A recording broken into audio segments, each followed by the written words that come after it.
जय श्री कृष्ण। गीता स्मरण के इस संग में आपका स्वागत है। और गीता के श्लोक की तरफ बढ़ने से पहले गोपी गीत की व्याख्या करते हुए इंदिरा बेटी जी ने कंदर्प शब्द के बारे में ये कहा कि कम का मतलब है सुख, और सुख का दान करने में जो दर्प का अनुभव करे उसका नाम कंदर्प।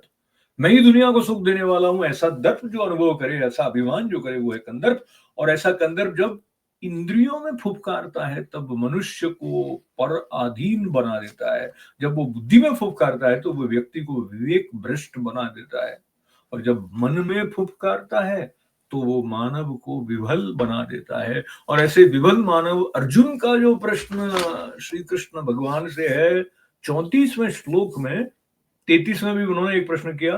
तो दो बड़े सटीक प्रश्न अर्जुन उठाते हैं। उसके बाद में कृष्ण भगवान जिस तरह से ज्ञान गंगा को प्रवाहित करते हैं उस तरफ हम बढ़ेंगे। पर 34वें श्लोक में बहुत सही कहा उन्होंने। हमको लगता है ना मन को काबू में करना इतना आसान नहीं है, तो एक बहुत सटीक उपमा के साथ में अर्जुन ये पूछते हैं, चंचलम ही मन कृष्ण प्रमाथि बलवद दृढ़ तस्याहम निग्रहम मन्ये वायो रिव सुदुष्करम।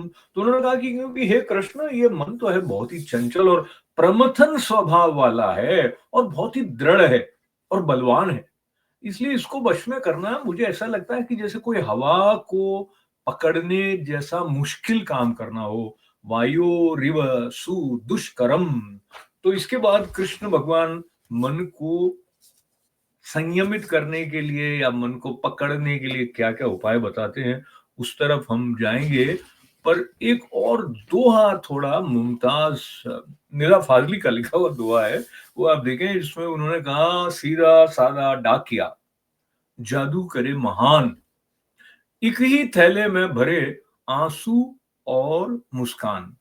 तो अभी जो डाकिया है उसने जो जीवन रूपी अनुभवों का समग्र संसार हमारे हमारे लिए रचा है, उसमें आंसू भी हैं, उसमें मुस्कान भी है, उसमें कल्याणकारी बातें भी हैं और कल्याण से दूर ले जाने वाली बातें भी हैं। तो भगवान श्रीमद् भगवद गीता में भी आसुरी संपत्ति, आसुरी नहीं, दैवी संपत्ति और आसुरी जो गुण है उनके बारे में भी चर्चा करेंगे आगे जाके। पर हम अपने विवेक के द्वारा हमारे लिए क्या कल्याणकारी है उसकी समझ को बढ़ाएं, उसी को लेकर अर्जुन के प्रश्न है।